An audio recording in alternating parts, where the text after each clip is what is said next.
ਵਾਹਿਗੁਰੂ ਵਾਹਿਗੁਰੂ ਵਾਹਿਗੁਰੂ ਵਾਹਿਗੁਰੂ। हे कामं नरक विश्रामं बहु जोनि परमावण है, चित्त हरणं त्रैलोक गम्यहं जप तपसील बिदारण है। अल्प सुख अवित चंचल ऊच नीच समावण है, तव पै बेमुचुंत साध संगम ओट नानक नारायण। ਮਨੁੱਖਾ ਜਨਮ ਅੰਦਰ ਅਸੀਂ ਜਿਸ ਤਰ੍ਹਾਂ ਦੀ ਸੰਗਤ ਕਰਦੇ ਹਾਂ, ਜਿਸ ਤਰ੍ਹਾਂ ਦੀ ਭਾਵਨਾ ਲੈ ਕੇ ਅਸੀਂ ਜਿਸ ਪਾਸੇ ਦਾ ਚਿੰਤਨ ਕਰਦੇ ਹਾਂ ਤੇ ਜਿਸ ਤਰ੍ਹਾਂ ਦਾ ਚਿੰਤਨ ਕਰਦਿਆਂ ਸਾਡਾ ਸਰੀਰ ਮੁੱਕਦਾ ਹੈ ਤੇ ਪ੍ਰਮਾਤਮਾ ਦੇ ਹੁਕਮ ਅਨੁਸਾਰ ਇਸ ਜੀਵ ਆਤਮਾ ਨੂੰ ਫਿਰ ਅਗਲਾ ਸਰੀਰ ਉਸੇ ਚਿੰਤਨ ਦੇ ਦੁਆਰਾ ਧਾਰਨ ਕਰਨਾ ਪੈਂਦਾ ਹੈ। ਜੇ ਕਾਮ ਚੇਸ਼ਟਾ ਲੈ ਕੇ ਦੁਨੀਆ ਤੋਂ ਚਲੇ ਗਏ ਫਿਰ ਸਾਨੂੰ ਉਸੇ ਹੀ ਤਰ੍ਹਾਂ ਦਾ ਜਨਮ ਹਾਥੀ ਦਾ ਮਿਲ ਜਾਏਗਾ। ਜੇ ਅਸੀਂ ਲੱਭ ਲੋਭ ਦੇ ਅੰਦਰ ਫਸ ਕੇ ਮਨੁੱਖਾ ਜਨਮ ਅੰਦਰ ਅਸੀਂ ਚਿੰਤਨ ਧਨ ਮਾਇਆ ਦੇ ਲਾਲਚ ਵਿੱਚ ਕਰਦੇ ਰਹੇ ਤੇ ਅਗਲਾ ਜਨਮ ਸਾਨੂੰ ਕੁੱਕਰ ਦਾ ਮਿਲ ਜਾਏਗਾ। ਸਤਿਗੁਰੂ ਜੀ ਦਾ ਫਰਮਾਨ ਹੈ, ਗੁਰ ਮੰਤਰ ਹੀਨਸ ਜੋ ਪ੍ਰਾਨੀ त्रिघंत जन्म प्रश्न है, कुकर है शुक्र है गर्त पह का कहें सर्प ने तुल खल है। धन धन सतगुरु गुरु गोबिंद सिंह साहिब जी महाराज। दुनिया नूं तारदियां नंदेड़ साहिब नूं चलदियां रस्ते अंदर राजस्थान दी धरती ते सतगुरु जी आ गए। महाराज जी दे अनिन्न सिख सतगुरु जियां दे नाल ने। भाई दया सिंह जी होर प्यारे गुरु साहब जी दे कोल ने। सतगुरु महाराज जी एक रुख दी छां हेठां खलोगे ने। सतगुरु जी रुख दी छां हेठां खलोते ते एक घोगड़ कां दे पुकारन दी आवाज आ रही है। बार बार वो अपनी आवाज कढ रहा है। धन दसवें पातशाह महाराज घट घट के अंतर की जानत, भले बुरे की पीर पछानत। सतगुरु जी आखन लगे, ओ सिंघो आप जी नूं घोगड़ कां दी आवाज़ सुनाई दिती है। हाँ सतगुरु जी, ये इस तरह लगता है कि जिस रुख हेठां असी खलोते हाँ इस रुख उपर ही इसदा आलना है।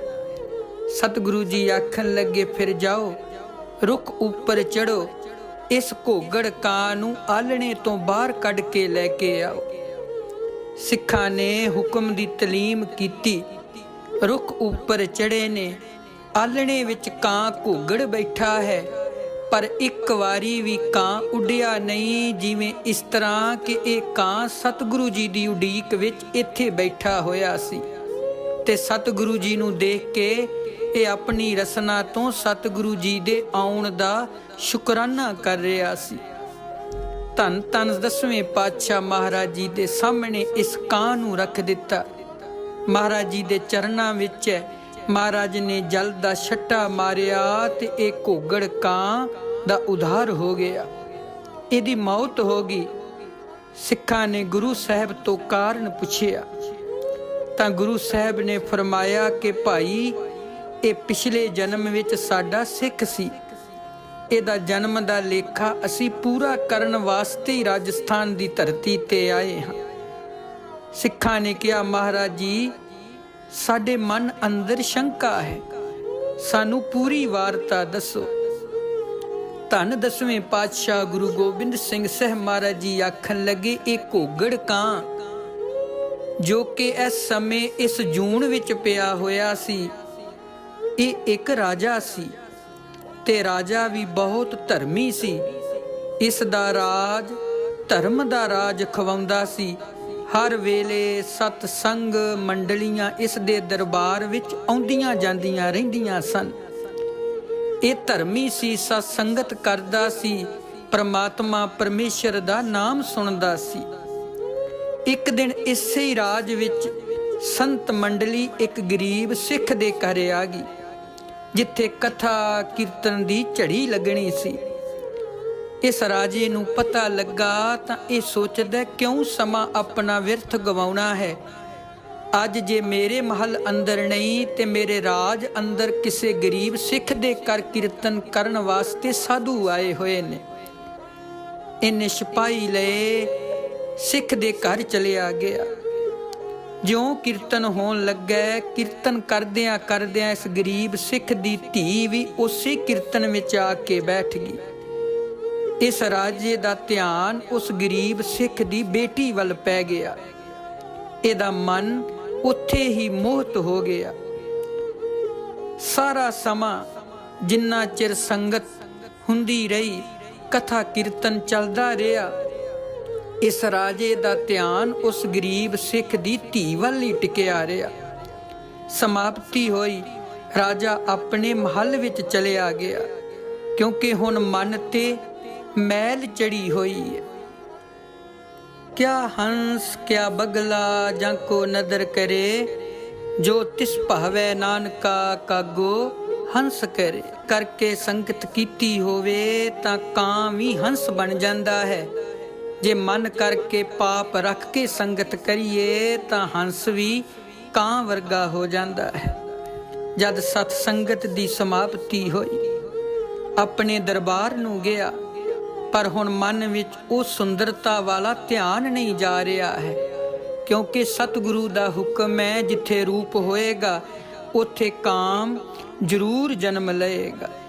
ਜਿੱਥੇ ਭੁੱਖ ਹੋਏਗੀ ਉੱਥੇ ਜ਼ਰੂਰ ਸਵਾਦ ਨਾਲ ਸੰਬੰਧ ਬਣ ਜਾਏਗਾ। ਜਿੱਥੇ ਲੱਭ ਹੋਏਗਾ, ਲਾਲਚ ਹੋਏਗਾ, ਉੱਥੇ ਮਿੱਤਰਤਾ ਧਨ ਦੇ ਨਾਲ ਹੋਏਗੀ। ਜਿੱਥੇ ਨੀਂਦ ਹੋਏਗੀ ਉੱਥੇ ਮਿੱਤਰਤਾ ਪਲੰਗ ਦੇ ਨਾਲ ਹੋਏਗੀ। ਜਿੱਥੇ ਕ੍ਰੋਧ ਹੋਏਗਾ ਉੱਥੇ ਬੋਲਾਂ ਅੰਦਰ ਬਾਜਵਾਨੀ ਹੋਏਗੀ। ਸਤਿਗੁਰੂ ਗੁਰੂ ਨਾਨਕ ਸਾਹਿਬ ਜੀ ਦੇ ਬਚਨ ਨੇ, ਰੂਪੇ ਕਾਮੇ ਦੋਸਤੀ, ਭੁੱਖੇ ਸਾਧੇ ਗੰਢ, ਲੱਭੇ ਮਾਲ ਕੁੱਲ ਮਿਲ ਮਿਚਲ, ਉਗੈ ਸੌੜ ਪਲੰਗ, ਭੌਕੇ ਕੋਪ ਖਵਾਰ ਹੋਏ, ਫੱਕੜ ਪਿੱਟੇ ਅੰਧ, ਚੁੱਪੈ ਚੰਗਾ ਨਾਨਕਾ, ਵਿਨ ਨਾਹੀ ਨਾਵੇਂ ਮੋਹਿ ਗੰਧ। ਰਾਜੇ ਦਾ ਧਿਆਨ ਮੁੜ ਮੁੜ ਕੇ ਉਸ ਦੀ ਸੁੰਦਰਤਾ ਵੱਲ ਜਾ ਰਿਹਾ ਹੈ। ਆਪਣੇ ਸਿਪਾਹੀਆਂ ਹੱਥ ਸੁਨੇਹਾ ਘੱਲਿਆ ਕਿ ਉਸ ਗਰੀਬ ਸਿੱਖ ਨੂੰ ਜਾ ਕੇ ਆਖੋ ਕਿ ਰਾਜਾ ਚਾਹੁੰਦਾ ਤੇਰੀ ਬੇਟੀ ਨਾਲ ਸ਼ਾਦੀ ਕਰਨੀ। ਸਿਪਾਹੀਆਂ ਨੇ ਜਾ ਕੇ ਸਿੱਖ ਨੂੰ ਦੱਸਿਆ ਕਿ ਰਾਜਾ ਆਪ ਜੀ ਦੀ ਬੱਚੀ ਤੇ ਮੋਹਿਤ ਹੋ ਗਿਆ ਹੈ ਤੇ ਰਾਜਾ ਆਪ ਜੀ ਦੀ ਲੜਕੀ ਨਾਲ ਆਨੰਦ ਕਾਰਜ ਕਰਨਾ ਚਾਹੁੰਦਾ। ਪਰ ਸਿੱਖ ਇਹ ਕੰਮ ਕਰਨਾ ਨਹੀਂ ਸੀ ਚਾਹੁੰਦਾ, ਪਰ ਦੇਸ਼ ਦਾ ਰਾਜਾ ਹੈ। ਹੁਣ ਰਾਜੇ ਨੂੰ ਨਾ ਮਤਲਬ ਸਭ ਕੁਝ ਤਬਾਹ ਹੈ। ਚਿੰਤਾ ਵਿੱਚ ਸਿੱਖ ਪੈ ਗਿਆ, ਹੁਣ ਕੀ ਕੀਤਾ ਜਾਵੇ। ਇਸ ਲੜਕੀ ਨੇ ਆਪਣੇ ਪਿਤਾ ਦੇ ਚਿਹਰੇ ਤੇ ਚਿੰਤਾ ਦੇਖੀ, ਸਾਰੀਆਂ ਗੱਲਾਂ ਸੁਣ ਲਈਆਂ ਕਿ ਰਾਜਾ ਚਾਹੁੰਦਾ ਮੇਰੇ ਨਾਲ ਆਨੰਦ ਕਾਰਜ ਕਰਨਾ। ਲੜਕੀ ਸਿਆਣੀ ਸੀ, ਸਤਸੰਗੀ ਸੀ। ਆਖਣ ਲੱਗੀ, ਪਿਤਾ ਜੀ ਤੁਸੀਂ ਕੋਈ ਚਿੰਤਾ ਨਾ ਕਰੋ, ਮੈਂ ਤੁਹਾਡੀ ਇੱਜ਼ਤ ਨੂੰ ਦਾਗ ਨਹੀਂ ਲੱਗਣ ਦਿੰਦੀ, ਆਪਣੇ ਧਰਮ ਵਿੱਚ ਪੂਰੀ ਰਹਾਂਗੀ। ਇਹ ਕਹਿ ਕੇ ਲੜਕੀ ਸਿਪਾਹੀਆਂ ਦੇ ਨਾਲ ਤੁਰ ਪਈ। ਜਦ ਰਾਜੇ ਕੋਲ ਪਹੁੰਚੀ ਤਾਂ ਰਾਜਾ ਬਹੁਤ ਖੁਸ਼ ਹੋਇਆ ਲੜਕੀ ਨੂੰ ਦੇਖ ਕੇ। ਲੜਕੀ ਨੇ ਪਹਿਲਾਂ ਤਾਂ ਰਾਜੇ ਨੂੰ ਬਹੁਤ ਸਮਝਾਉਣ ਦੀ ਕੋਸ਼ਿਸ਼ ਕੀਤੀ ਕਿ ਦੇਖ ਤੂੰ ਪਰ ਤਨ ਕਰਕੇ ਆਪਣਾ ਜੀਵਨ ਖਰਾਬ ਨਾ ਕਰ। ਰਾਜਨ ਤੂੰ ਆਪਣਾ ਜੀਵਨ ਖਰਾਬ ਨਾ ਕਰ, ਆਪਣੇ ਮਨ ਦੀ ਵਾਸ਼ਨਾ ਤੇ ਕਾਬੂ ਪਾ। ਇਹ ਥੋੜਾ ਚਿਰ ਹੀ ਜ਼ੋਰ ਪਾਵੇਗੀ, ਫਿਰ ਸ਼ਾਂਤ ਹੋ ਜਾਵੇਗੀ। ਅਸਲ ਵਿੱਚ ਜਿਸ ਸਰੀਰ ਦੀ ਭੁੱਖ ਨੂੰ ਤੂੰ ਦੂਜੇ ਸਰੀਰ ਨਾਲ ਪੂਰਾ ਕਰਨਾ ਚਾਹੁੰਦਾ ਹੈ, ਇਹ ਸਰੀਰ ਵੀ ਵਿਸ਼ਟਾ ਤੇ ਰਕਤ ਨਾਲ ਭਰਿਆ ਹੋਇਆ ਹੈ। ਇਸ ਦੇ ਅੰਦਰ ਗੰਦਗੀ ਹੀ ਗੰਦਗੀ ਹੈ, ਚੰਗਾ ਕੁਝ ਵੀ ਨਹੀਂ ਹੈ। ਬਸ ਇਹ ਚੰਮ ਨਾਲ ਭੇਟਿਆ ਹੋਇਆ ਗੰਧ ਹੈ। ਤੂੰ ਮੇਰੇ ਸਰੀਰ ਦੇ ਰੂਪ ਨੂੰ ਦੇਖਿਆ ਰਾਜਨ, ਤੂੰ ਇਹਦੇ ਤੇ ਮੋਹਿਤ ਹੋਇਆ ਹੈ, ਪਰ ਮੇਰੀ ਸਾਦਗੀ ਅੰਦਰ ਵੀ ਤੂੰ ਕਾਮ ਚੇਸ਼ਟਾ ਨਾਲ ਭਰਿਆ ਪਿਆ ਹੈ। ਤੂੰ ਆਪਣੇ ਕਰਮ ਧਰਮ ਤੋਂ ਨਾ ਡਿੱਗ, ਕਿਧਰੇ ਮਨੁੱਖਾ ਜਨਮ ਐਵੇਂ ਨਾ ਗਵਾਚ ਜਾਵੇ। सत संगत तू बड़ी कीती है, कीर्तन सुनिया कथा सुनी है, पर तेरे मन अंदर अज पाप चल चुका है। सिख दी धी ने बड़ा समझाया, पर राजे दे सिर ते काम दा भूत चढ़िया होया सी। कोई भी दलीलां कथा कहानियां उसनूं चंगियां नहीं सी लग रहीआं। जे मन मंगदा सी तां सिर्फ पराया तन मंगदा सी। जद राजे ने धक्का करना शुरू कीता तां कोई वाह ना चलदी देख उस लड़की ने जोश विच आके कहा, राजन तू राजा होके बहुत नीच कर्म कीता है। एक गंदे शरीर ते मोहित होया है, जेड़ा कि विष्टा ते रकत नाल भरिया होया है। तेरी ये गंद खाण दी इच्छा जरूर पूरी होवेगी। ये कह के लड़की ने जहर खा लिया अते उत्थे ही शरीर शांत कर लिया। लड़की मर चुकी है। इस घटना ने राजे दे सिर ते चढ़िया होया काम झट उतर गया। अपनी कीती गलती ते लगा पछतावा करन, माफियां मंगदा पर हुण समा जा चुका है। परमात्मा दा भाना वरत चुका है।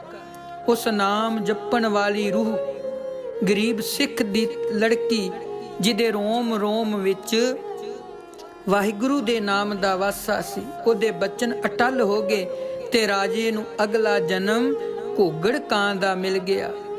हुण ये थां थां ते गंद खांदा फिरदा है, क्योंकि लड़की ने इस नूं बचन कर दिते सी कि जिस गंदे शरीर करके तू ये कुछ कर रहा है, आउण वाला जन्म ही तेरा गंद वाला होएगा। हर समय तेरी चुंझ गंद विच पई रहेगी ते तेनू जन्म भी कां घोगड़ कां दा तेनू मिल जावेगा, क्योंकि इस नूं अपनी गलती दा एहसास हो गया।